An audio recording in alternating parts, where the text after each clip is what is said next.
உங்கள் சரத் மருத்துவமனை, world's best integrated hospital.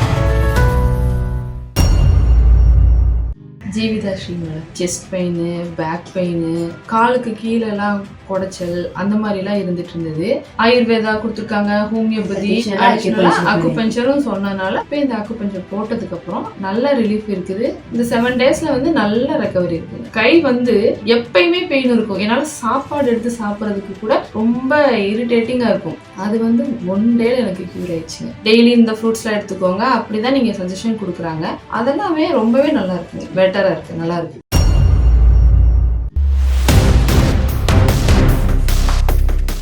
என்னதான் சூப்பர் மருந்துகள் கொடுத்தாலும் மருந்தே ஒரு நோயை குணப்படுத்துமானா ஆகாது. மருந்துகள் அப்படிங்கிறது மறு உந்து அப்படின்னு சொல்லக்கூடிய ஒரு விஷயம். பழைய நிலைக்கு நம்மளை திருப்பக்கூடிய மருந்துகள், மெட்டபாலிசத்தை இன்க்ரீஸ் பண்ணக்கூடிய மருந்துகள், நம்ம ஏஜ் ரிவர்சிங் ப்ராசஸை பண்ணக்கூடிய மருந்துகள், அப்படி நிறையா மருந்துகள் இன்றைக்கி ஆயுஷ் இன்டெகிரேட்டர் இருக்குது. But at the same time இப்போ நீங்கள் வந்து ஒரு இப்போ நம்ம அல்சருக்கு வரீங்க, நாங்கள் அல்சருக்கு மட்டும் மருந்து கொடுக்குறோன்னா அல்சர் சரியாகாது. அல்சருக்கு ஏதாவது ரூட் காஸ் இருக்கான்னு பார்க்கணும். Treat the cause and not the symptom.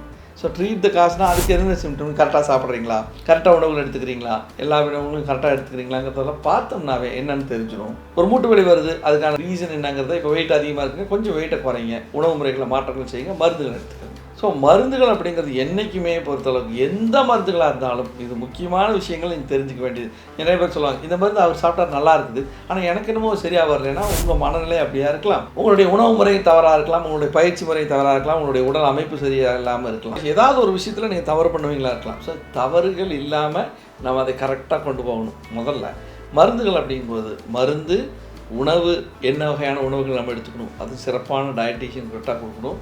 பயிற்சிகள் அதற்கு தகுந்த மாதிரி, இப்போ சும்மா ஒரு லம்பார் ஸ்பாண்டிலோசிஸ் இருக்குது, சர்விக்கல் ஸ்பாண்டிலோசிஸ் இருக்குது, அதற்கான பயிற்சிகள் என்ன, ஒரு சயாட்டிக்கா இருக்குது, ஒரு டயபெட்டிக் இருக்குது, ஹைப்பர் டென்ஷன், இதுக்கான பயிற்சிகள் என்ன, இதை தெரிஞ்சுக்கிட்டிங்கன்னா இன்னொரு முக்கியமான ஒரு விஷயம். எல்லாத்துக்கும் மேலே மனநலம் அப்படிங்கிறது ரொம்ப ரொம்ப முக்கியம். நம்ம பாசிட்டிவ் மைண்டாக இருக்கணும், மற்றவனை பார்த்து பொறாமப்படக்கூடாது, கெட்ட எண்ணங்கள் இருக்கக்கூடாது, தேவையில்லாத கோபங்கள் இருக்கக்கூடாது, பொறாமைப்படுதல், இன்னொருத்தரை பற்றி காசிப் பண்ணுறது, இன்னொருத்தரை பார்த்துட்டு இருக்குது, இதெல்லாம் தேவையில்லாத வேலை. நம்ம வேலையை பார்ப்போம். நம்ம வேலையை சிறப்பாக செய்கிறவனுக்கு நம்ம கடவுள் என்ன கொடுக்குறோம் கொடுத்துட்டு போகிறாரு. நம்ம வேலை ஒர்க்கை கரெக்டாக சின்சியராக பார்த்துட்டு இருக்கிறவனுக்கு மற்றவனை பார்க்குறதுக்கு நேரமே இருக்காது. இது ரொம்ப ரொம்ப முக்கியமான ஒரு விஷயம். நீங்கள் ஒரு சோஷியல் மீடியாவில் போனீங்க, நம்ம கீழே எல்லாம் கமெண்ட் எல்லாம், இது தேவையில்லாத விஷயம். நீங்கள் என்றைக்குமே பாசிட்டிவ் மைண்டடோடு இருங்க. கெட்ட எண்ணங்களை பக்கத்துலேயே வரவிடாதீங்க. அது ரொம்ப ரொம்ப முக்கியம். நோய் இல்லாமல் இருக்கிற ஒரு மிக முக்கியமான ஒரு விஷயமே கெட்ட எண்ணம் பக்கத்தில் வரக்கூடாது. இந்த கோபம், துவேஷம், குயுக்தி, கெட்ட எண்ணம், பொறாமை எல்லாம் சுத்தமாக நிறுத்தி. நீங்கள் கோவப்படுறவங்ககிட்ட பாருங்கள், பக்கத்தில் ஃப்ரெண்ட்ஸே இருக்க மாட்டாங்க. இவன் ஒரு கோபக்காரன், அவங்ககிட்ட வேண்டாம் போய் பேசுறது, ரைட். ஒரு ஓனராக இருந்தால் அவங்க பக்கத்தில் ஸ்டாஃப் யாருக்கும் உண்மையானவங்களாக இருக்க மாட்டாங்க, நடிப்பாங்க நல்லா, இதுதான் பண்ணுவாங்க. ஸோ இது மாதிரி எல்லா விஷயங்களும் நடக்கிறது. நம்முடைய எண்ணங்கள் ரொம்ப ரொம்ப சிறப்பாக இருக்கணும்.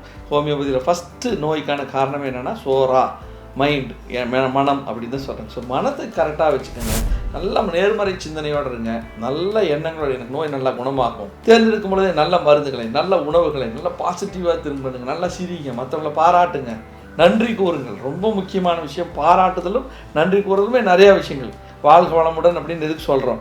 ஸோ வாழ்க வளத்துடன் சொல்லும் பொழுதே நம்ம மற்றவங்களை ப்ளஸ் பண்ணுறோம். ஆட்டோமேட்டிக்காக அந்த ப்ளஸ்ஸிங் நமக்கு வரும். இந்த பிரபஞ்சம் அப்படிப்பட்ட விஷயம், நம்ம என்ன செய்கிறோமோ அது நமக்கு திருப்பி வரும் அப்படின்னு நினைக்கணும். ரொம்ப அதையும் பாசிட்டிவாக தான் நம்ம நினைக்கணும். ஸோ ரொம்ப ரொம்ப முக்கியமான விஷயம், எண்ணங்கள் உங்களை நோய்களை பல மடங்கு கண்ட்ரோல் பண்ணும். நீங்கள் ஒரு அடைந்த மனநிலையில் இருந்தீங்கன்னா உங்களுக்கு நோய்கள் அதிகமாகும். இந்த மாதிரி எண்ணங்கள் அதிகமாக இருக்கும் பொழுது, கெட்ட எண்ணமெல்லாம் இருக்கும் பொழுது கண்டிப்பாக எதிர்மறை சிந்தனைகள் இருக்கிறவங்க எல்லாத்துக்குமே பார்த்திங்கன்னா நோய்கள் அதிகமாக இருக்கும். அவங்க டாக்டரையும் நம்ப மாட்டாங்க, கொடுக்குற மருந்தையும் நம்ப மாட்டாங்க, எல்லாத்துலேயும் ஒரு சந்தேக கண்ணோட பார்ப்பாங்க, இரிட்டேஷனாகவே ஒரு இம்பேஷன்ஸாக இருப்பாங்க. இந்த மாதிரி இருக்கிறவங்களெல்லாம் முதல்ல கேரக்டராகவும் நம்ம பார்ப்போம். ஸோ கேரக்டர் சேஞ்ச் பண்ணக்கூடிய மருந்துகளையும் நம்ம தருவோம். இதெல்லாம் தரும் பொழுது தான் ஒரு மருந்து முழுமை அடைகிறது. இருக்கக்கூடிய சூழல் அப்படிங்கிறது கடைசியாக வருது. ஸோ மருந்து, உணவு, பயிற்சி, மனசு, நம்ம இருக்கக்கூடிய சூழல், இது எல்லாத்தையுமே தான் வந்து பார்த்திங்கன்னா தான் ஒரு மருத்துவம் முழு மருத்துவமாக அமையும். ஸோ இது தெரிஞ்சுக்கிட்டிங்கன்னா ரொம்ப ரொம்ப ஈஸி, ரொம்ப ரொம்ப உங்களால் ஈஸியாக வந்து ஒரு மருத்துவத்தை எடுத்துக்க முடியும். நிறைய பேர் பேஷண்ட் வருவாங்க, சார் எனக்கு தெரியும் சார், நான் உங்களை பற்றி கேள்விப்பட்டிருக்கேன், நிறைய பேர் எங்கிட்ட வந்து சொல்லியிருக்கிறாங்க, சூப்பராக இருக்குது. அவங்க அடுத்து அவங்களுக்கு டெவலப்மெண்ட்ஸ் தான். இது வருமா, இது சைடு எஃபெக்ட் வருமானு கேட்பாங்க. அப்போ எத்தனை வருஷமாக நீங்கள் வெளியே மருந்து எடுத்துருக்கீங்க? நான் ஒரு 10-15 வருஷமாக எடுத்துகிட்டு இருக்கிறேன். அங்கே போய் கேட்டிங்கன்னா இல்லைங்க. ஸோ இதெல்லாம் நம்ம யோசிக்கணும். ஸோ என்றைக்குமே மக்கள் வந்து நல்ல விஷயங்கள் பாருங்கள். இப்போ நல்ல ஒரு வீடியோ போடுங்க, கீழே கமெண்ட்ஸு அது இதுன்னு போட்டிருப்பாங்க, வியூஸ் இருக்காது. ஆனால் மோசமான ஒரு வீடியோவுக்கு நிறைய வியூஸ் இருக்குது. என்றைக்குமே நம்ம வந்து ஈஸியாக இன்ஃப்ளூயன்ஸ் ஆகக்கூடிய பர்சன்ஸ் இதெல்லாம் விட்டுட்டு நல்ல எண்ணங்கள், நல்ல விஷயங்களை பாருங்கள், நல்ல விஷயங்களை மற்றவங்களுக்கு ஷேர் பண்ணுங்கள். காலையில் எல்லாத்துக்கும் குட் மார்னிங் சொல்லுங்கள், நல்லா ஒரு ஃப்ரெண்ட்ஸை வச்சுக்கோங்க, எல்லாருக்கிட்டையுமே நல்ல விதமாக இருங்க. நீங்கள் ஒரு வண்டி வாங்கிட்டீங்கன்னா சூப்பர் நல்லா இருங்க, இனி அடுத்து நல்ல வண்டியை வாங்க. வீடு கட்டிட்டியா சூப்பர் வாழ்த்துக்கள், இன்னி நிறையா வீடை நல்லா கட்டணும், நல்லா செழிப்பாக இருக்கணும், மனதார பாராட்டுங்க, நன்றி சொல்லுங்கள். யார் சொன்னாலும் ரோட்டில் போகிறோம் எங்கள் இந்த வழி எங்கே இருக்குது கேட்டால் தேங்க்யூ தேங்க்யூ தேங்க்யூ ஒரு 3 தடவை சொல்லுங்களேன். அது இல்லாமல் குறைஞ்சிட போகிறோமா?